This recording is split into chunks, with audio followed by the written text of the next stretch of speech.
Fundos imobiliários são um conto do vigário. Oh, e é? Olha, o fundo imobiliário, eles não geram um bom resultado para o cidadão. Os fundos imobiliários, eles estão lastreados em quê? Vale a pena investir em fundos imobiliários? Por que será que o Luiz Barsi, um dos maiores investidores, pessoa física da Bolsa de Valores, não curte, não gosta aí de fundos imobiliários e vive falando aí que fundos imobiliários é conto do vigário? Será que realmente faz sentido ter uma carteira de fundos imobiliários ou faz sentido ter uma parte da carteira só em fundos imobiliários? Eu vou te mostrar tudo isso aqui nesse vídeo. Um dos argumentos que o Luiz Barsi traz aí em alguns vídeos que eu vi é que ele não investe ali em setor imobiliário, não faz parte ali do BEST, né? Faz parte da divisão ali dos setores que ele gosta de investir. O setor imobiliário em momentos de crise, eles sofrem demais e quando tem crise, como na pandemia teve uns tempos atrás, né? Os imóveis eles tendem a se desvalorizar porque tem pouca gente ali comprando. Como os fundos imobiliários também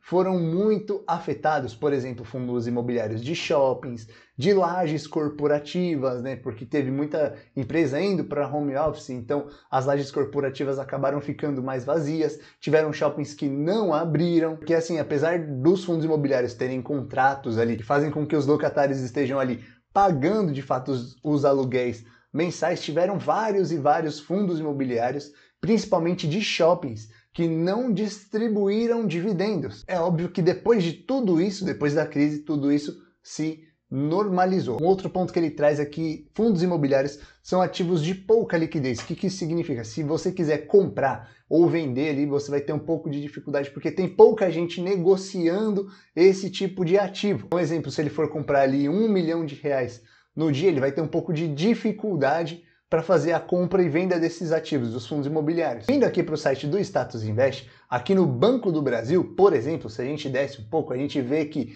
a média de liquidez diária seria de 489 milhões e 49 mil. Vindo aqui para Vale também, a gente percebe que tem uma liquidez média diária de 1 bilhão 577 milhões de reais sendo negociados por dia. Agora vindo aqui para o MXRF11, que é um fundo de papel que é um dos fundos mais negociados hoje da Bolsa de Valores. A gente desce aqui e a gente percebe que tem 10 milhões de reais sendo negociados por dia. Ou seja, de fato, nesse outro ponto, ele também está certo. As ações, elas têm um volume de negociações muito maiores. Por exemplo, que é o caso da Vale, sendo negociada ali 1,5 bilhão de reais por dia. Então, para ele, que tem um patrimônio bilionário, a declaração faz muito sentido, né? É mais fácil investir em ações porque tem um número maior de liquidez. Outro ponto interessante também é que os fundos imobiliários, eles vão emitir alguns relatórios ali com um pouco de atraso. Esse ponto acontece e é totalmente legal, você pode verificar na CVM depois. Eles soltam alguns comunicados, algumas coisas que aconteceram com o fundo imobiliário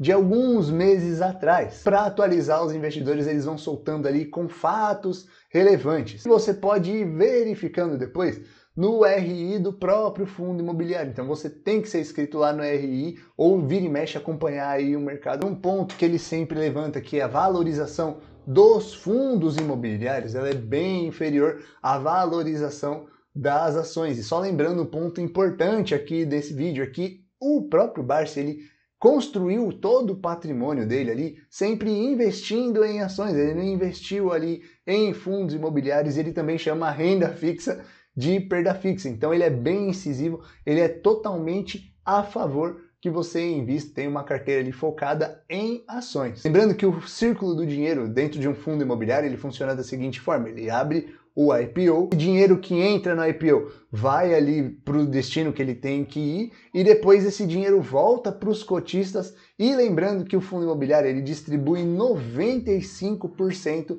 dos aluguéis que ele recebe em forma de dividendos. Então o cotista ele tem sim que reinvestir pelo menos boa parte dos dividendos para obviamente aumentar a valorização ali, melhorar ali a rentabilidade da sua carteira em fundos imobiliários. Que ele distribui 95% do lucro que ele teve, 95% dos aluguéis que ele recebeu.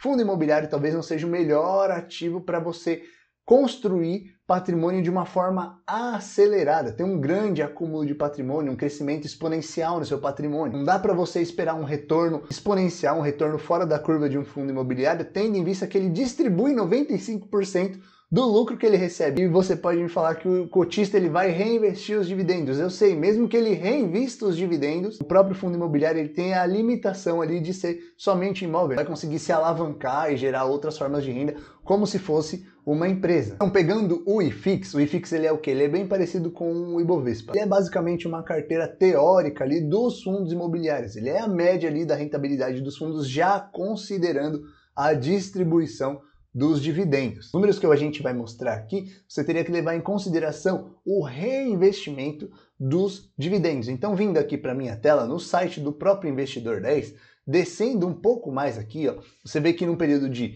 rentabilidade é de 1 mês, de 3 meses, e em 10 anos, o IFIX, a média ali de todos os fundos imobiliários, considerando os dividendos, ele rendeu 154%. Então, quando eu comparo aqui o IFIX junto com o CDI, dá para perceber que na maior parte do tempo ele conseguiu superar o CDI, pelo menos desde 2014. Ó. O CDI trouxe 142%, enquanto o IFIX trouxe 154%. Agora a gente vê aqui, vou habilitar o IPCA e vou desabilitar o CDI. Você vê que na maior parte do tempo o IFIX também bateu a inflação, veio superando aí sempre a inflação, o que é muito positivo, que é o que a gente espera, né? Que a nossa carteira de ações pelo menos fique acima da inflação do país. Eu vou habilitar o Ibovespa aqui, comparação, mas o Ibovespa não é um índice interessante de se utilizar para fazer esse tipo de comparação, porque ele é um índice ruim. Até um tempo atrás ele tinha Americanas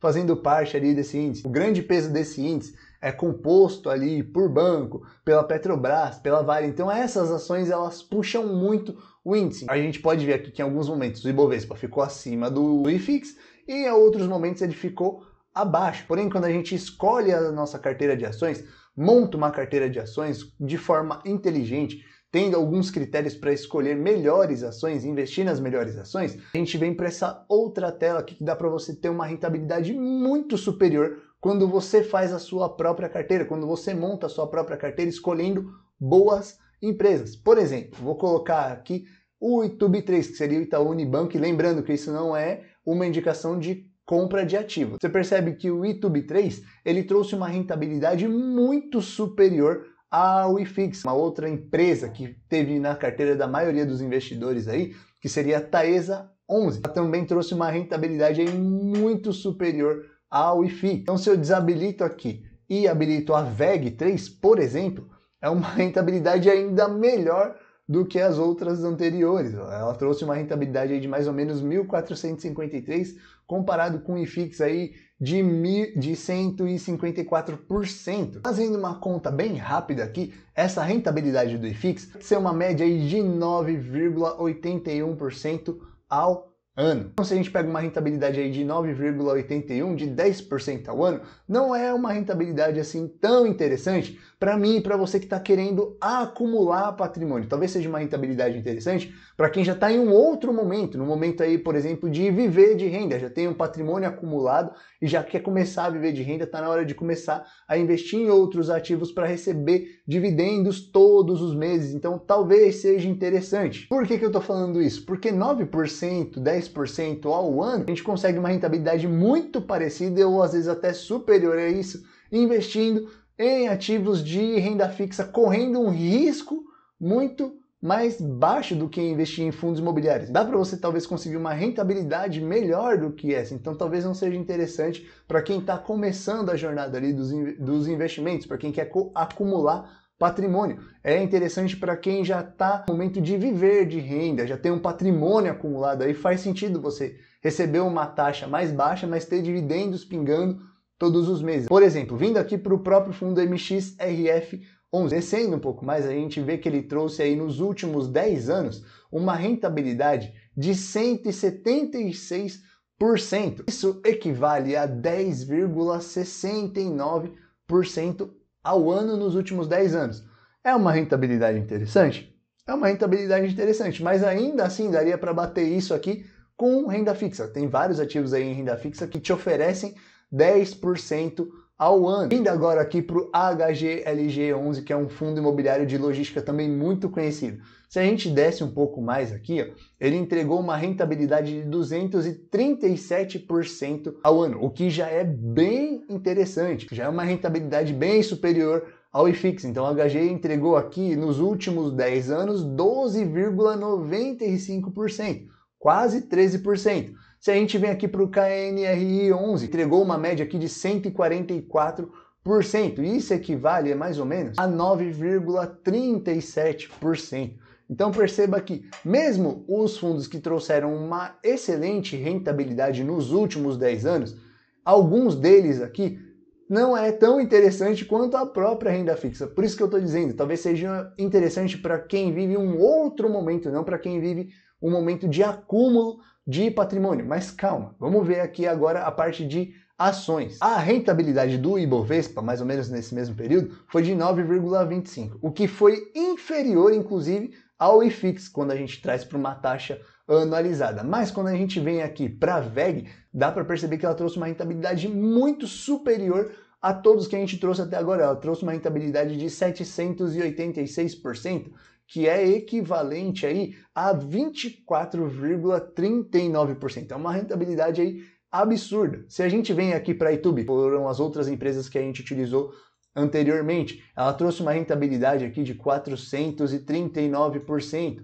o que também é uma excelente rentabilidade, deu aí pra gente 18,35%. Vindo aqui para a Taesa, ela trouxe uma rentabilidade aí bem interessante de 421%, 17,95%. Então perceba aqui, se a gente descontar aí o IPCA, uma inflação aí de mais ou menos de 6 a 7%, as ações tiveram uma rentabilidade muito, mas muito superior aos fundos imobiliários. Inclusive, são fundos imobiliários que trouxeram uma excelente rentabilidade nos últimos 10 anos. Com ações, você tem a possibilidade de ter uma excelente rentabilidade, e é uma rentabilidade que você não vai conseguir encontrar em fundos imobiliários já considerando os dividendos. Isso vai fazer com que eu exclua fundos imobiliários da minha carteira?